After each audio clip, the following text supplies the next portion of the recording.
ဒီတစ်ခေါက်ပြောပြမယ့် grammar လေးကတော့ gachi ဆိုတဲ့ grammar လေးဖြစ်ပါတယ် gachi ဆိုတာဘယ်လိုမျိုးအဓိပ္ပာယ်ရလဲဆိုရင်ဖြစ်တာများတယ်ဆိုတော့ဒီအဓိပ္ပာယ်အနေနဲ့အသုံးပြုရပါတော့ဥပမာသူ့ကိုအသုံးပြုတဲ့ခါကျဘယ်လိုသုံးမလဲဆိုရင် noun နဲ့ဒီ gachi နဲ့တွဲပေါ့နော် verb ဆိုရင် mask ကိုဖြုတ်ပြီးတော့ဒီ gachi နဲ့တွဲရပါတော့အသုံးပြုတဲ့ခါကျရင်ဘယ်လိုမျိုးသုံးရမလဲဆိုရင်တော့သူ့ကို positive ဒီအဓိပ္ပာယ်မျိုးမဟုတ်ဘဲ negative မကောင်းတဲ့အဓိပ္ပာယ်အနေနဲ့သုံးတယ်ပေါ့နော် negative အဓိပ္ပာယ်အနေနဲ့သုံးပြပါတယ်ဥပမာစာကြောင်းကြည့်မယ်ဆိုရင်ဒါပါတော့私は仕事でミスがちミスしがちです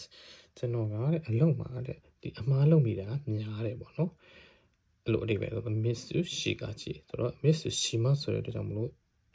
mask ကိုဖြုတ်ပြီးတော့ miss ရှိ mask ကအမှားလုပ်တယ်ပေါ့နော်အဲ့ဒါကို mask ဖြုတ်ပြီးတော့ miss ရှိကချီဆိုပြီးတော့အသုံးပြုတယ်ပေါ့နော်အမှားလုပ်တာများဖြစ်တာများလေးရှိရပါတော့ပြီးတော့နောက်တစ်ခုကပါလဲဆိုရင်နံပါတ်2ကဒီခါနုကျော်ဝါကိုအိုစာဘိုဒီကကြည့်တယ်သူမကလည်းကျောင်းကိုလစ်တာများကျောင်းပြေးတာပေါ့နော်ကျောင်းလစ်တာများတယ်ဒါဆိုရင်စာဘိုဒီဆိုကျောင်းလစ်စာဘိုဒီမှာဆိုအဲ့ဒါလည်း noun နဲ့ဆိုတော့ကျွန်တော်ကကြည့်တာကကြည့်နေတွေ့ရပါတော့ပြီးတော့နံပါတ်3ကပါလဲဆိုရင်ずっと曇りがちの天気が続いているတောက်လျှောက်ဆိုလိုပဲတဲ့曇りがちဆိုတာကကြတော့ဒီတိမ်ထူတာတွေများတယ်ရာသီဥတုတွေစက်တိုက်ဖြစ်နေပါတယ်ဗောနော်နေ့စဉ်နေတိုင်းမိုးတွေအုပ်တိမ်တွေထူနေဗောနော်အဲ့ဒါကိုပြောချင်တာဗောနော်ပြီးတော့နံပါတ်3ကパソコンの使いすぎで目が疲れがちですဒီကွန်ပျူတာကိုသုံးတာများပြီးတော့သုံးလွန်ပြီးတော့ဗောနော်မျက်လုံးတွေအရန်ကိုပင်မနာများပါတယ်တဲ့ပင်မနာများလေးရှိတယ်ဗောနော်ပြီးတော့နံပါတ်5ကမှလည်းဆိုရင်一人暮らしなのでコンビニバンドばかり食べがちです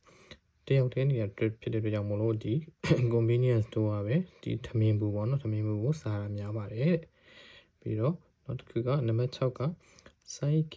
彼女は仕事を休みがちだအခုတလောတဲ့သူမကပေါ့နော်သူမကတဲ့အလုပ်ကိုဒီမနဲ့休みがちဆိုတော့ဒီခွင့်ယူတာနားတာများပါတယ်တဲ့ပြီးတော့နံပါတ်9က私は子供の頃病気がちだったကျွန်တော်ကပေါ့နော်ဒီကလေးဘဝတော့တဲ့ဒီခဏဖျားတယ်ပေါ့နော်ဖျားတာများလေးရှိခဲ့တယ်ပေါ့နော်ခဏနေမကောင်းမကျန်းမဖျားတာများလေးရှိခဲ့တယ်ပြီးတော့နံပါတ်10က私は空腹の時に機嫌が悪くなりがちだသူဗိုက်စားတဲ့အခါလေ